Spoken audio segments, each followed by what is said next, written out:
tonight. He's going to be talking with us about taking back our nation and retaining our rights. And I'm sure that people in the audience probably want to ask him a couple questions or two about his campaign. And I'll tell you a little bit about him real quick. Joseph Stevens was born on June 22nd, 1963 in Fort Campbell, Kentucky, and raised in Lake City, Florida. Joseph was blessed to be the youngest in a family of 9. Mr. and Mrs. Stevens raised their children to love the Lord and work hard. Brought up on the foundation of the Bible with values and morals, Joseph's love of people developed at an early age. Just as the name Joseph means God will increase, Joseph has made it his goal to give back. Serving 8 years in the U.S. Army, Joseph had the opportunity to travel the world and learn from many cultures and languages. At the age of 27, the Lord brought Joseph an amazing wife, now Mrs. Okay, I'm sorry, I don't know how you pronounce your first name. Amazing. Amazing? So you're an amazing wife? Okay. Thus, A.J. Stevens and Associates, Inc. was fashioned as a business based on helping those who cannot protect themselves. Joseph and his wife knew firsthand of the foreclosure process. He and his wife set out to stand against the fraud that these banks and corporations commit against these citizens. Joseph knew becoming a fraud foreclosure investigator would give him and his wife the voice to speak up against these wrongdoings. With the nation he loves and calls home in such turmoil, Joseph wants to begin the steps of healing and to bring this country back to its roots. A strong believer of the Constitution and the Declaration of Independence, Joseph knows that as a republic, our great nation will not collapse unless we destroy ourselves. That in order to truly save the future of America and of the title of Americans, we must educate our nation on the humble intent of our forefathers. The founders of our beloved nation established a republic so that we would never have our unalienable rights of life, liberty, and the pursuit of happiness infringed on.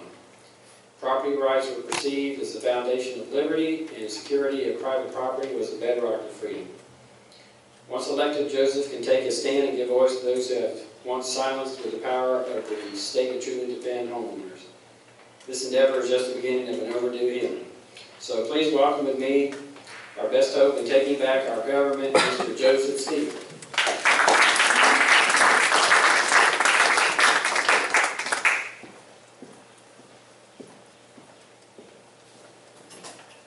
That's actually the first time I heard that read out loud. First off, I want to thank you all for coming out here. I know all of you have, very busy lives. You have many things that you're trying to accomplish, and a lot of things are tugging at your heart, just as we do as candidates. And so it's really about you. When I first started coming out to run as a candidate, I was approached by a couple of different organizations that tried to encourage me not to run for office because they were saying that sitting where you're sitting has far more power than being where I'm trying to go. And really what they're trying to say is that to move an election, to accomplish anything, to get out your vote, really it takes 1/3 of the vote plus 1. Okay? It's about organizing. Just as you stood up here and said that you all need to reach out to your neighbors and to your friends and your family members and say, hey, you need to come down here with me. We need to do that. You need to do it for your churches, and you need to do it for these meetings, because if we're not reaching out to the people around us, if it's just us, whose fault is it? These things aren't telecasted. We're not on TV and radio. So really the only way that the Tea Party in general and the conservative word can get out is for we the people, you the people, to tell people. Get off your chairs. Get out in your communities, whatever you're doing. As we're out here and getting petitions signed, getting these petitions signed has been one of the most amazing experiences of my life. I have met so many different people. Some of them different good, some of them way out there. I've met people, one gentleman that I met while we were at the car show over here, he was born in 1918, a veteran of 2 world wars. And when I talked to him, he stood up, he looked me in the eye, his voice didn't shake, and when he shook my hand, I knew he was shaking my hand. I meet politicians all the time that I can't get them to look in my face while I'm talking to them. I can't honestly get the sense that they're really hearing me. And when I bring up these hardline issues, these things that we're adamant about because of who we are, they want to turn and walk away. Majority of you were here, because I remember when Chris Ann Hall was here, the constitutional attorney, and she was relating her direct contact with John Gates, who is the head of the Republican Party. And when she brought up our liberty and our defenses and what we should be doing, he literally said that people like her should be hung or shot. Oh my God. This is the person that represents us? The person that's in charge of those that represent us? You know, why do we allow these people, John Boehners and so on, to retain office? Why do we keep voting for the same people? Is it because we're trying to pick the lesser of two evils? Instead of picking the lesser of two evils, why don't we do something really radical and pick people that we think actually will go do what they said? Someone that, whatever he told you on Monday is what he's doing on Friday. This is really what we need to do. And I know this is not the regular line of speech that most people would say as they get up here, but I'm not a politician. And I hope I never become one. I honestly am interested in being a public servant. My full-time job is I'm a corporate fraud investigator. I take on banks and foreclosure issues every day. And to me, the civil rights movement of today is in our property rights and in our foreclosure. If you went into a courtroom, anytime they're having foreclosures, just go in, walk in, sit in the courtroom, and listen to what happens. Listen to the extreme prejudice that our citizens have to go through. That banks are treated like, oh, no problem, you can do that. Oh, I'm sorry, you want to reopen the case? You forgot to put your evidence in the first time? Yeah, no problem. But when a homeowner says, well, Your Honor, I failed to give you this I'm sorry, this case is already closed. And it's not even close to being fair. It's rare to have a client come into a courtroom and feel that the judge truly heard him. Now, I'm not someone that's going to say that all banks are committing fraud and that all homeowners are right. There's a lot of people that are in foreclosure simply because of their own bad actions, their own bad faith. Granted.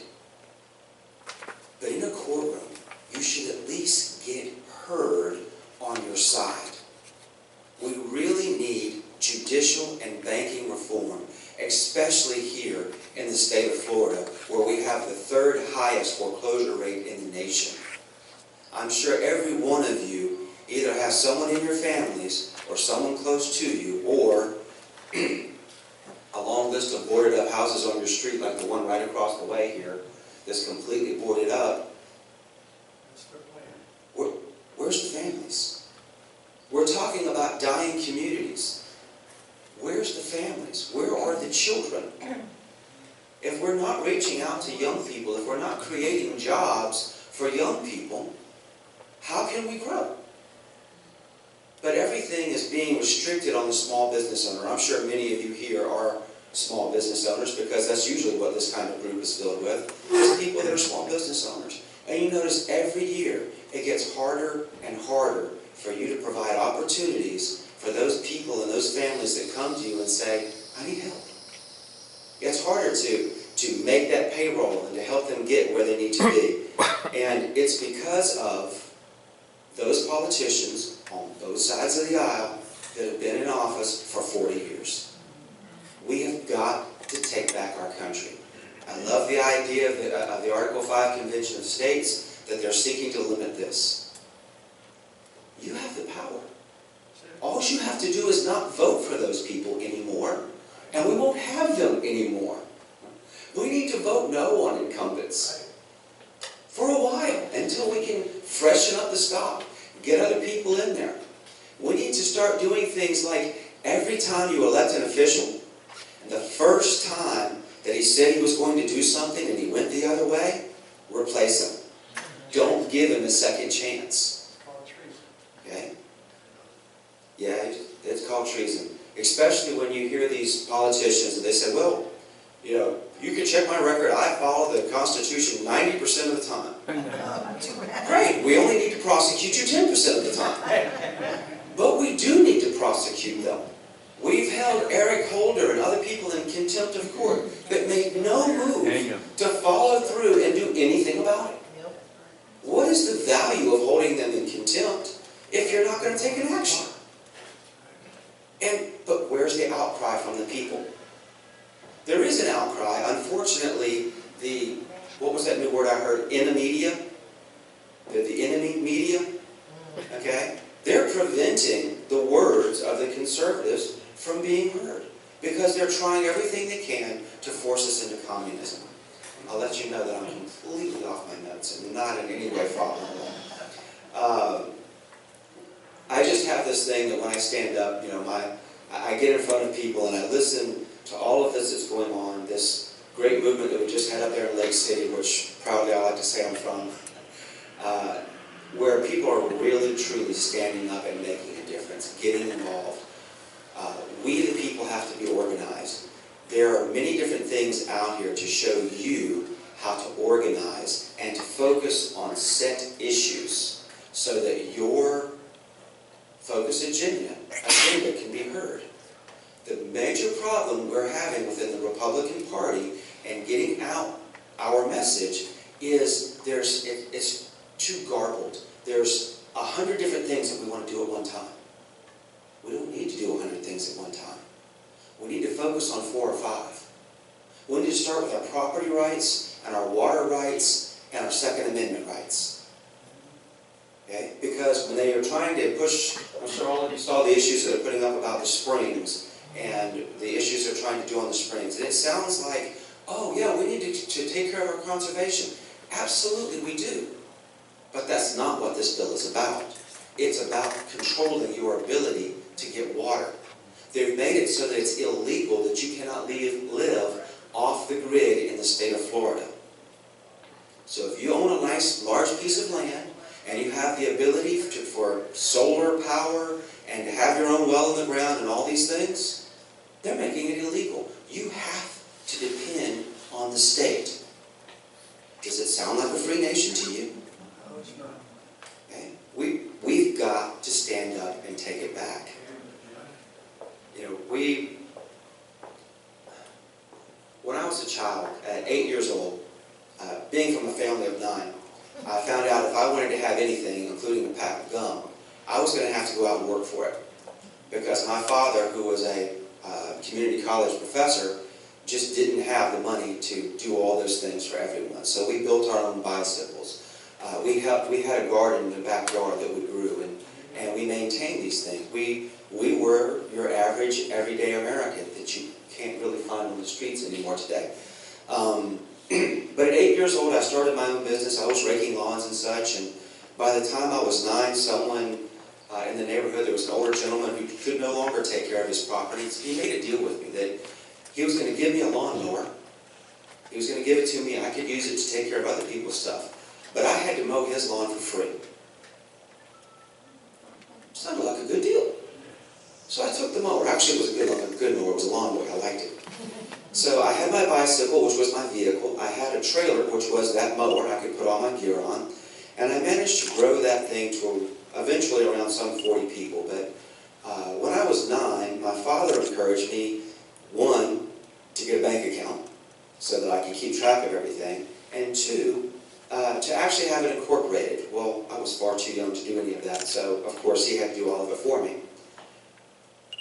But by the time I was 11, someone else decided that they wanted that name that I had incorporated under, which was Total Lawn Care, TLC. And because it was a really neat sounding name, he came out and Dad set up the meeting and they sat down with me, and he's sitting on this side of the table, I'm sitting over here, and Dad's in the middle. As he starts explaining to me what he wants to accomplish, he would slide a piece of paper out into the middle of the table, and I'm like, whoa. Okay, but what about, this equipment, you know, what am I going to do? Because you're saying that you want to buy my business, so I'm not going to be able to work to do this anymore. Well, what do I do with all my equipment?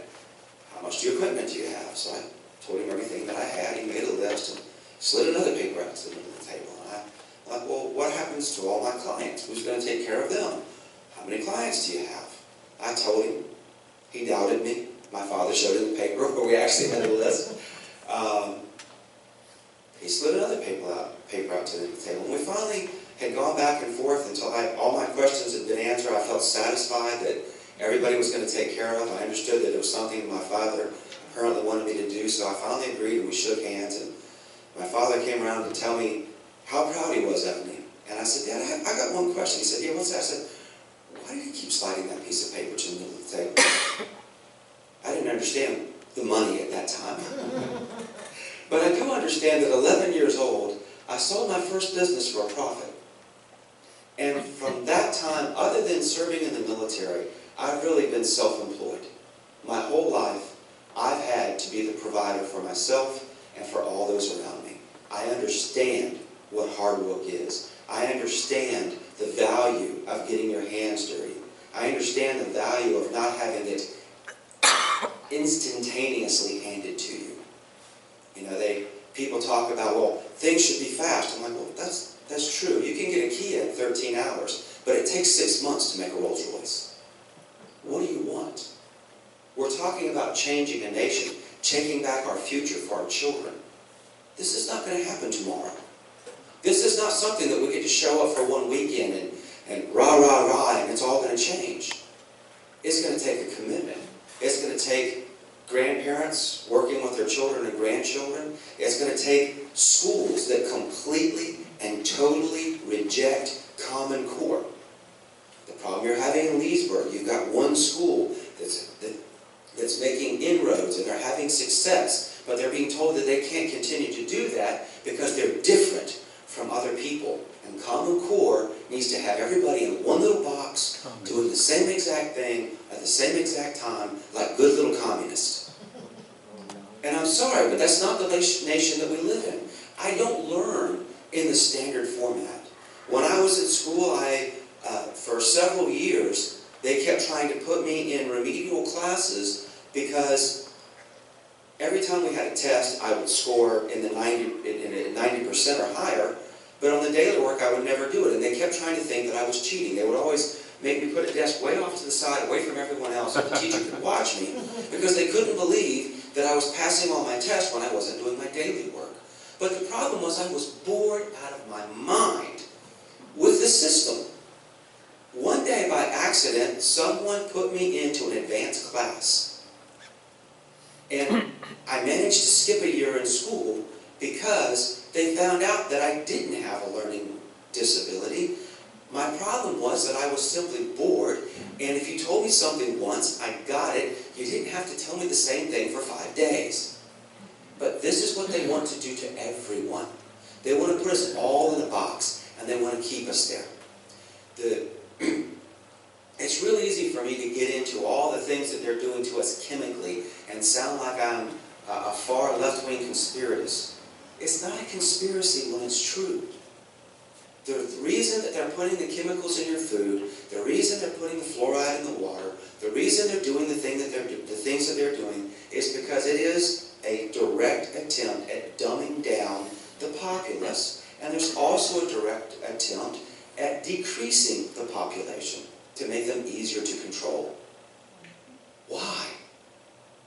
How can we continue to be the greatest nation on earth if we're going to allow ourselves to be last in line for everything?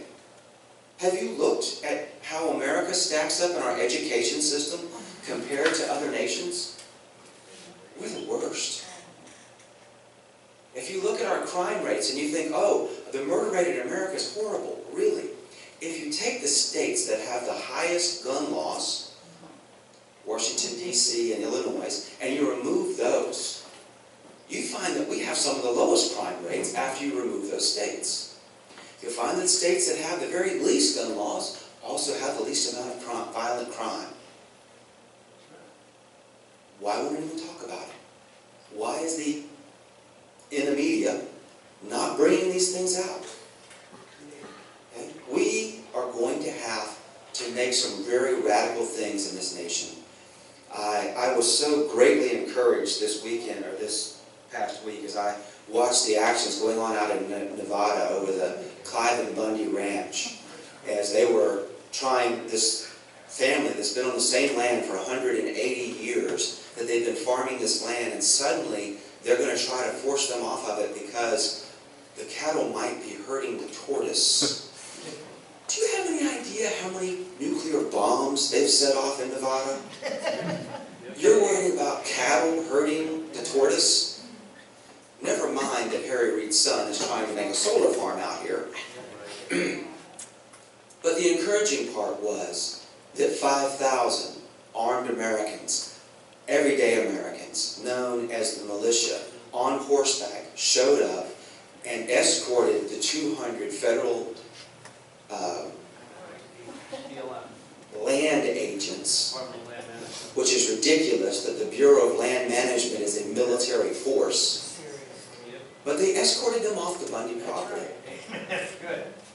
This is what needs to happen across America. It's what needs to happen in our big centers. I know it sounds crazy. I know we're talking about the possibility of violence.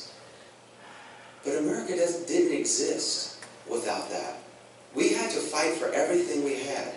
You know, I'm sorry, if you go back to the Tea Party, blood was shed. Many people laid down their lives to stand where we are. And it's going to take a little bit more. And I don't want my grandchildren to have to pay with their lives for something that we were supposed to give them as a free gift. Okay? I love all that you guys were talking about with your Liberty First organization out there, because I am a member and I've been through the classes and I've graduated from it. It's not about being violent. No one ever wants violence. We don't want bloodshed on our streets. As a soldier and being in our military intelligence, I know firsthand the things that I wish I'd never seen. Things that no one should ever have to see. But I also know the necessity of standing when no one else is willing to stand. To having to go in and fight when there's absolutely no hope of winning, because it's the only right thing to do. If we say, oh, it's just going to be too hard. Okay, go ahead and sign yourself into the internment camp. Go ahead and volunteer to be a slave. Quit calling yourself a citizen. Okay? We are citizens. We are sovereign citizens of the United States. Not because we joined a sovereign club and took our name back off of some roster. No, you're born a sovereign individual. You're not a corporation. I get out here and I just get so compelled and so overwhelmed by the situation we're in, and I cannot stand still and not do something. I know many of you have questions. I am thoroughly prepared to answer the common questions about Common Core, guns in schools, you know, the common things that you're dealing with, and I'm happy to deal with those things with you. But I really hope that we can take a chance to rally each and every one of you, that each one of you will make it a mission, no matter who the speaker is, to bring one other person with you every time you come. If everyone can bring one, how long is it going to be until you've completely overwhelmed this building? Okay? And that's what we need to be doing across America. I don't care if you're in your church, in your social group, and whatever group you're a part of, bring someone with you. Take that effort to just once during that week, reach out and get another person. Okay? Again, I've got notes that I'm not even going to bother to try to look at. But for any of you that do have questions on any particular subject, please feel free. And also I want to take a moment to say, congratulations, Terry, on getting that done. Thanks. Getting out here and trying to sign those petitions is very, very difficult. Though, again, the meeting the people and the stories that we hear, and the community members that we're able to find, which I also want to say, as we're talking about reaching out to minorities, I have found a huge number of Black and Spanish people that are committed conservative Republicans that are going out of their way to make a difference and to get us invited into other organizations, is to get people to understand that the Democratic Party does not in any way represent the minorities. Everything that they're doing is what's killing the minorities. The Republicans want everybody to have a minimum wage job. The Republicans want everybody to own their own business. It's not that we only cater to business owners. It's that we want everyone to have the right to be in charge of his own destiny. That is where they're going when they say, oh, they only care about the business owners. No, they care about you being in charge of your life and making more opportunities for others. So I'm going to open this up to questions. Anyone, since I've rambled on so long? Joseph, Yes. thank you for coming out. One question, why are you running for House District 31 rep, Florida rep? The reason I'm running in general is because I want to affect change in the judicial and banking systems here. As I said, going into court every day and as an expert witness, not as an attorney, praise God, I'm not an attorney. As I go in here as an expert witness and I sit down and I listen to these things and I listen to the exceedingly weak arguments given for these things, and many times I have judges tell me that, I realize we have all the facts, I know all this is in our favor, I know that the law lines up like this, but this is the name of the judge, and because that judge is on the bench, no matter what you say today, we're not going to win. And I'm like, I'm still a person of faith. We're still going to go forward with this. And many times they're right. The judges are completely and totally biased towards the corporation. And it does not matter what answer you have. I hear judges say, I guess I'm going to go ahead and make law from the bench. I've heard them say that in open court because the person that was there did not bring a court reporter and the judge could get away from it. If you ever have to go to court for any reason, do yourself a favor and bring a court reporter.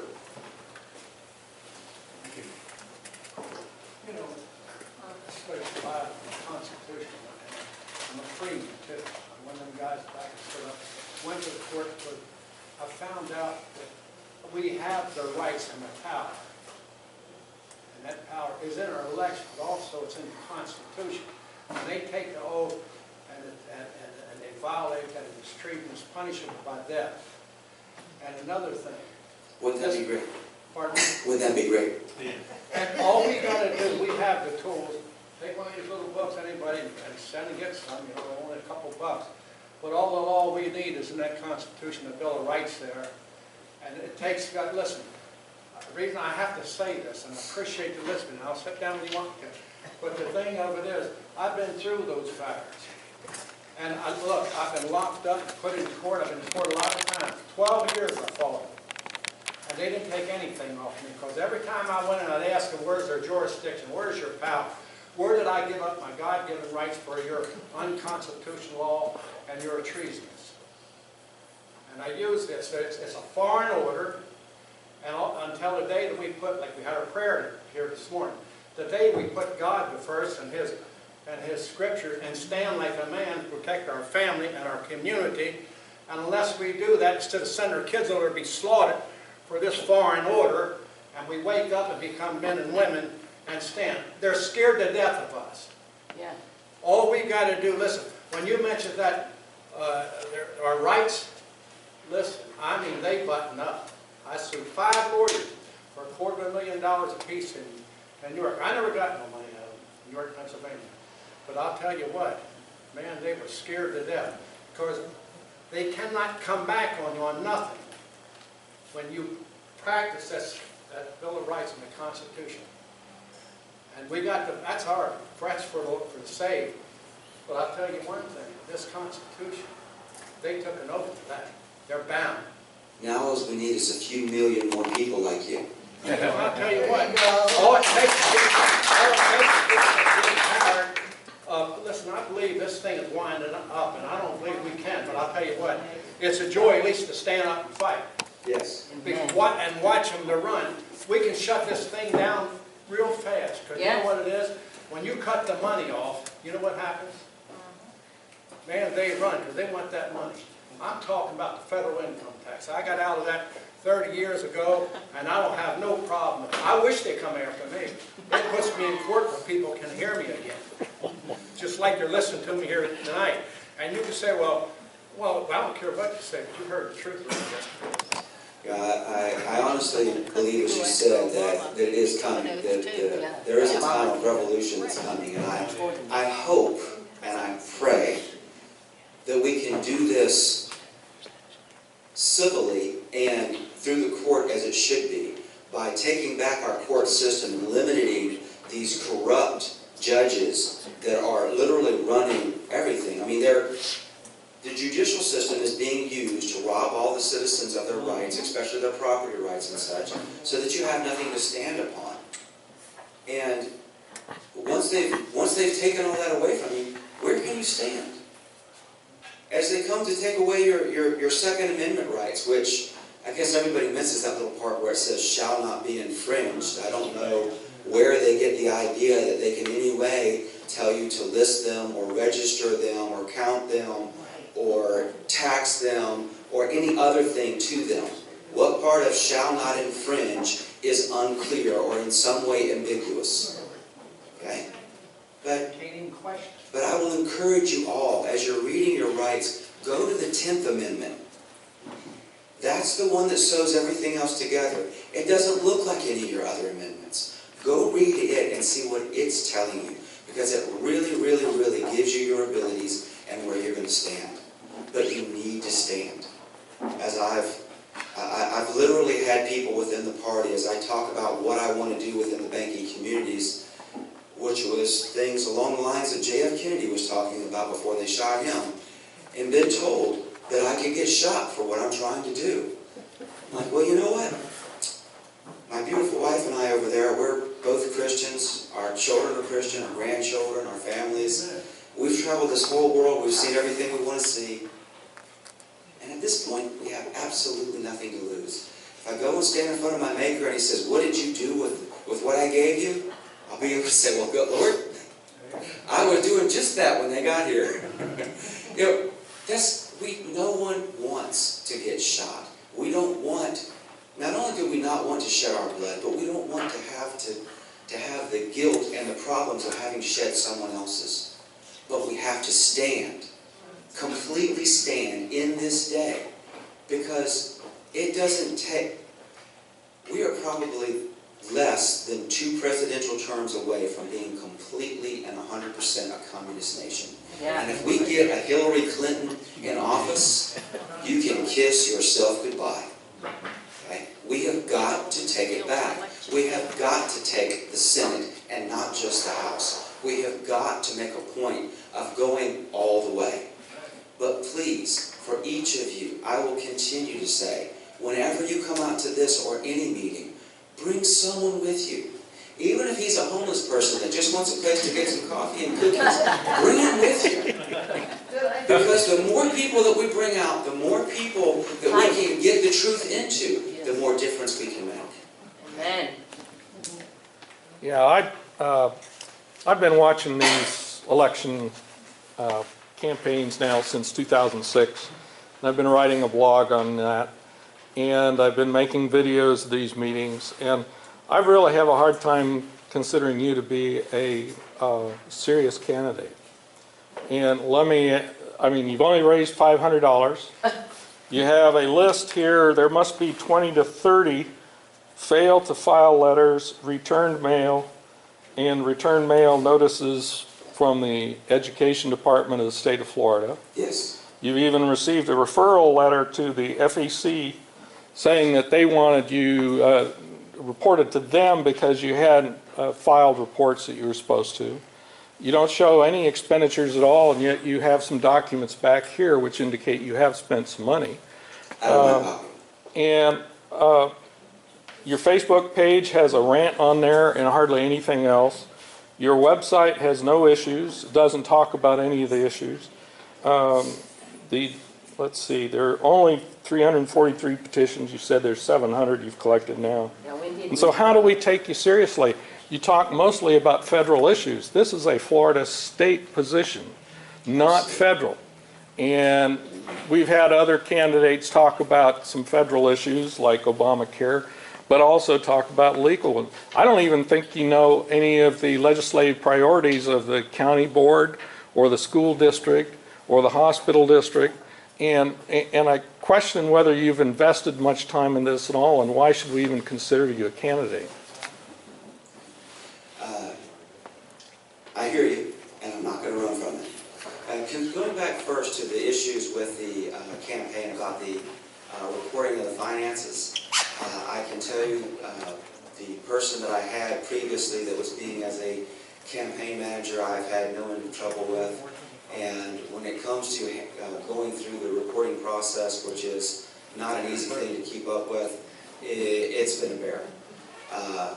I have, even as late as last week, gone in, reporting in people that have given money into the campaign and still can't figure out why it won't show up. So, yes, there's a lot of issues out there on that. You will find that all those things that were behind on late reports have been caught up. They are 100% on the reporting, and I'm personally still trying to figure out why I can't get all these funds to show up, or the reports I've put in on the expenditures. I don't know. It doesn't seem normal that my reports would show up any different from anybody else's, but we're there.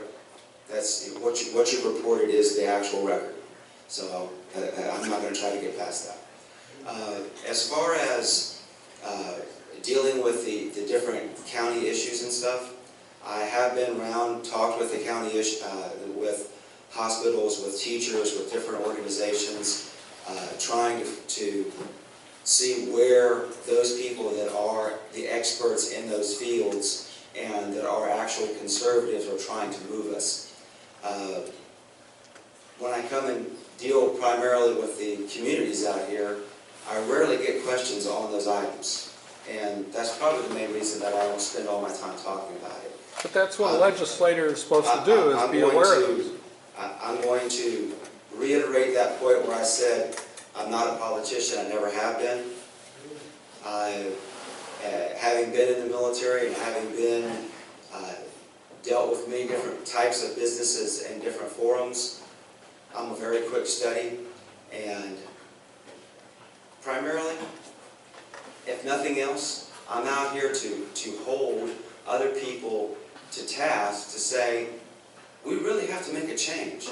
If we're going to elect more people that are a part of the system, accustomed to the system, and going to follow the system, and continue the course, we're going to continue the course right into a wall off of a cliff. We're at a place where we really need to do an about-face. We need to look at this differently.